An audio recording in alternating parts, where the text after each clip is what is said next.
Today I decided I'm going to make some deep fried fish and chips. So I got some haddock here, and I'm going to batter it with this stuff. Yeah, I'm going to cheat. I'm not going to bother making anything fresh. So I'm also not going to use beer because I don't have any, so you can mix water in with this too, and it's just as fine. So I'm going to make that, and I'm going to make some French fries. I prefer the McCain brand. They're shoestring.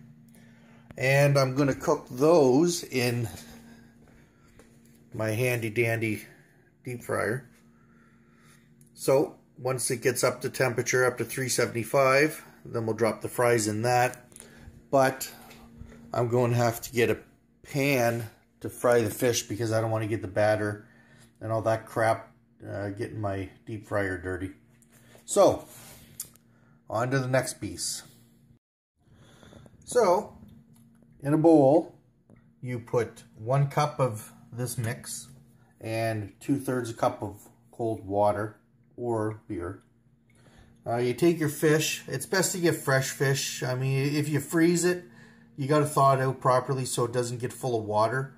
Otherwise it just doesn't cook right. So I got fresh fish here that hasn't been frozen yet, and you just put it on the paper towel just to let any moisture get off of it. And then you take your whisk and you whisk the shit out of this and get all the lumps out. Okay, so I got my oil heated up to around 340 degrees Fahrenheit. Got my batter all ready here, and I got some fish ready to go. So pick up my fish, coat it completely in the batter, point camera at batter, and then just do this here to get some of the extra shit off, and then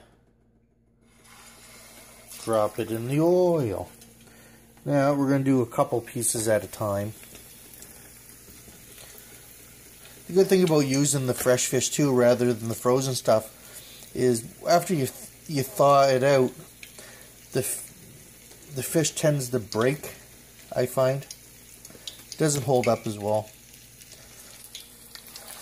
So there, throw those pieces in. Let them cook for a minute and a half roughly. Then we'll flip them over, and then they'll all be done. So I got another couple of pieces in there cooking that I just threw in.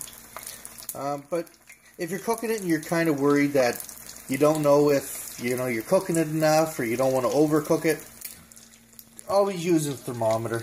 I got an electronic meat thermometer here. All you got to do is stick it in, the point in about halfway through the meat. And once the temperature gets up to about 160 degrees internally, then you know it's done. Here's my fish that I cooked. Oh boy, it looks so good. Look at that. Nice light batter. Looks beautiful. So I'm going to finish cooking these. Then I'm going to look after the fries.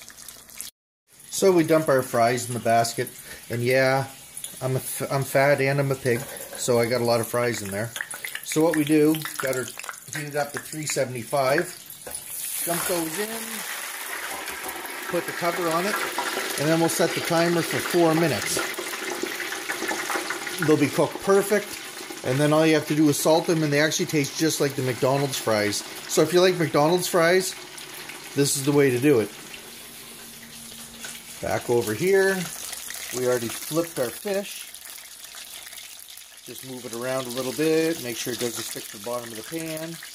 And when you're flipping the fish over too, flip it away from you. You don't want to splash hot oil on yourself. Well, I don't know, maybe you want to, but I don't think it would feel too healthy. And also when you're putting the fish in, be careful when you're dropping it, because I actually splashed some on my finger and it hurts like fuck. So anyways, we'll be done with this in a minute. The French fries got about 3.5 minutes to go. Then we're all good to go. Oh, actually, while I'm here, I was down in Halifax over the summer, and there was a guy down at the wharf there doing some drawings and stuff. So I was down there with Jennifer, and this is the sketch that he did. It took him about 10 minutes to do it. Oh my god. I told him to make me skinny, but I guess he exaggerated my fatness. Anyways, I just thought it was kind of cool. So anyway, back to the cooking. So here we go. For those who like to see the finished product. French fries and my fish. Then of course, we got to have the tartar sauce. Fish just don't taste the same without the tartar sauce. Oh yeah, and a Coke. Anyway, that's me making fish and chips. Till next time.